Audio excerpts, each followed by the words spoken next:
Hello, everyone. Welcome to Celsius 233, your go-to place for fiction book summaries.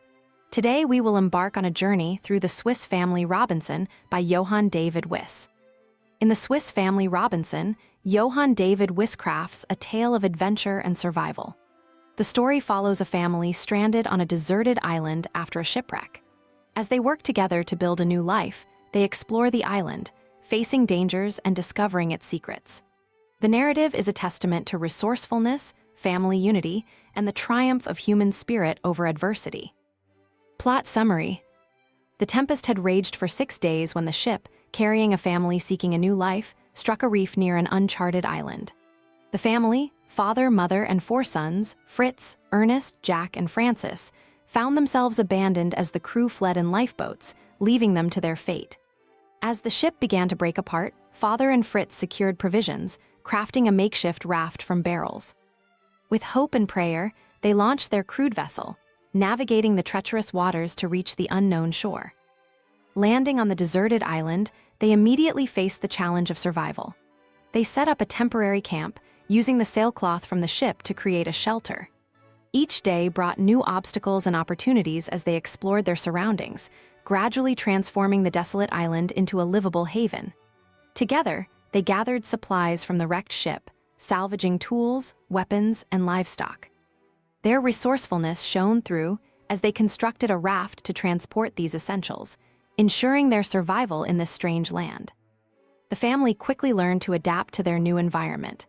They established a routine, dividing tasks according to each member's skills and strengths. Father led with wisdom and practical knowledge, guiding his sons in various tasks. Fritz, the eldest, often took on the more dangerous duties, hunting and exploring the island's wild terrain.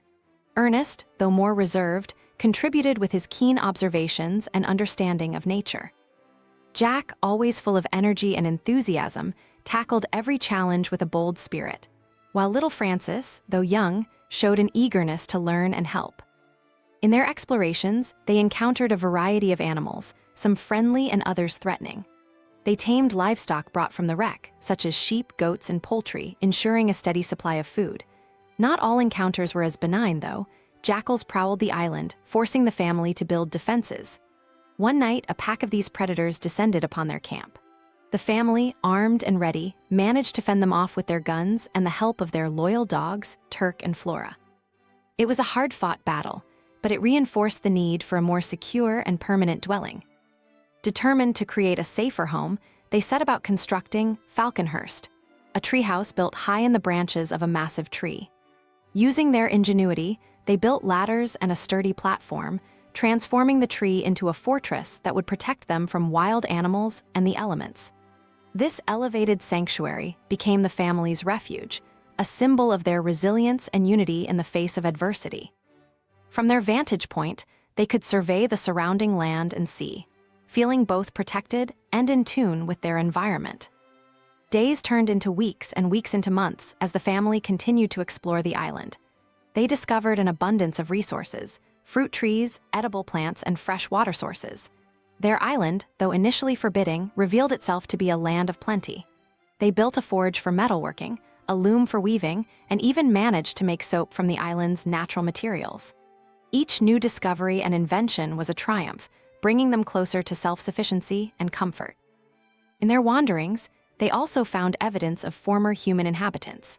The ruins of a small hut and the remnants of an old fire pit suggested that others had once called this island home. This discovery filled the family with a mix of hope and unease. Could there be other survivors on the island? Or had they stumbled upon the remains of a previous castaway? The mystery added an element of suspense to their daily lives, urging them to explore further and remain vigilant. The island continued to challenge them. A storm flooded their camp, forcing them to move to higher ground. They had to cross rivers, navigate dense forests, and climb rugged mountains. They faced danger from the wildlife, including an encounter with a giant serpent that threatened their camp. But with each trial, they grew stronger and more adept at using their surroundings to their advantage. They learned to make weapons, traps, and tools from the island's resources, turning adversity into opportunity. Their adventures were not without joy. The boys discovered the joy of riding on ostriches they had tamed and trained. They learned to harvest the sap of sugar canes and coconut milk, creating a variety of foods that enriched their diet. They even managed to brew a sort of palm wine, adding a touch of festivity to their meals. The island became a place of learning and growth, where each member of the family found a way to contribute to their collective well-being.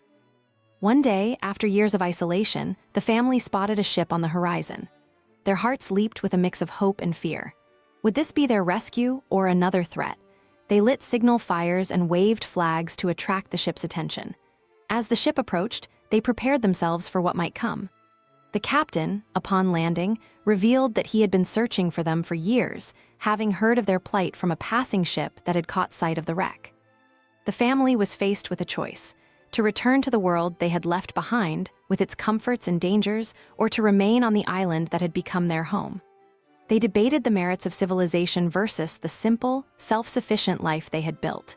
In the end, they decided to stay, at least for a while longer. The island had become a part of them, a place where they had grown, learned, and thrived together as a family. They saw it not as a prison, but as a sanctuary, a land where they could live freely and fully, in harmony with nature and each other. Hope you had fun. There's more where that came from. Explore other books by Johann David Wyss. Find them below or search Celsius 233. Remember, while our summaries capture the essence, they can never replace the full experience of reading the book. If this summary intrigued you, consider diving into the complete story, buy the book, and immerse yourself in Johann David Wyss's original work. Bye-bye, take care, have fun.